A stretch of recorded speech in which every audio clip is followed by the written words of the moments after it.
justice, reinvestment and working together. I'll do a very sort of quick intro to the subject. Some of you may be familiar with the notion of justice reinvestment, some of you won't be. But as I say, I'll give you a very quick intro. In the UK as a whole, so that's across the 4 nations of the UK, we have over about 93,500 prisoners, 84, just over 84, and it hasn't gone down. It's 2 weeks ago I took the English and Welsh statistics, so 84,000 in England and Wales plus, and it's likely to continue creeping up. We're estimating that by 2014 still that it's going to hit 100. We know the prevalence rates of mental illness, and we have some idea of the prevalence rates of learning disability in prisons. We don't know it very well in any other part of the criminal justice system, and a vast number of offenders aren't in prison there in other places at any point in time. So we're not sure we understand courts.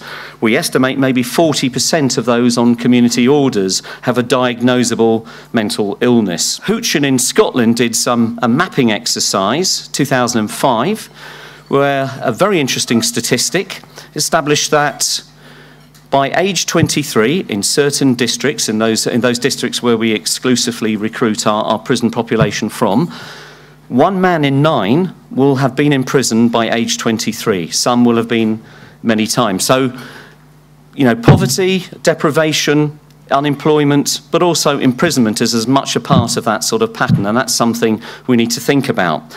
And that's where sort of justice reinvestment. I did a little study with a small number, 100 prisoners across 5 prisons, just a couple of years back, interviewed 100 prisoners.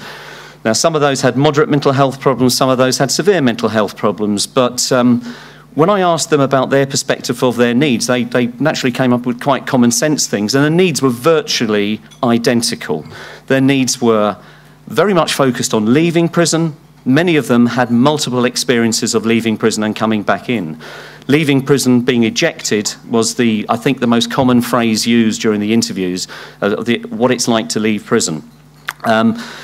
The next need was something around accommodation, having security of tenure, having access to money. They'd love to work. Many people would love to work, even if they don't have a history of working. They'd like to have employment, but they do need money to survive. If someone is in prison for any length of time, they're deregistered from the benefits system, and it's a very bureaucratic system and hard to get them back. What we need to be thinking about is not just mental health services, not just learning disability services, but wraparound services that meet all of their needs. And I guess that's really one of the purposes of today, is to bring a lot of partners. Reinvestment is an idea that's come from the States probably about 10, 15 years ago. The States started to realise they were imprisoning at a vast rate, that they could no longer afford the costs of incarceration, and they came up with the notion of million-dollar blocks. So there were blocks, districts in the States where the states were investing millions of dollars in imprisoning people from those communities. Justice reinvestment is about changing that. It's about reducing the prison population and investing differently in those communities. So it won't necessarily be about investing in a different part of the criminal justice system. It might be investing in creches so people can go to work. There are 4 principles to justice reinvestment.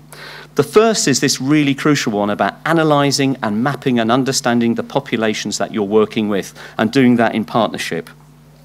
The next one is about generating policy options for providers that we think will save money.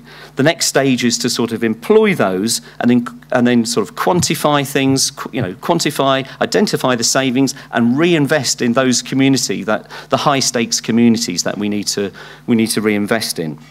And finally, it's a loop. Justice reinvestment is very much like an audit loop. At the end of that, the 4th stage is about measuring and adjusting according to impact. This is total place. There's 13 pilots, and this is where communities have got together, so multiple agencies have got together, and they've looked at the total spend in those areas and looked how they might do it differently. And each of those 13 areas has chosen different themes. So some have looked at young offending, some have looked at, it's not entirely about offending, it's about doing better things in communities. So Sunderland and South Tyneside and Gateshead, for example, have looked at young offending, and they've produced a variety of interesting sort of results. It's maybe a bit side or left field to what you're currently doing, but it's actually where we need to go. Oh, sorry.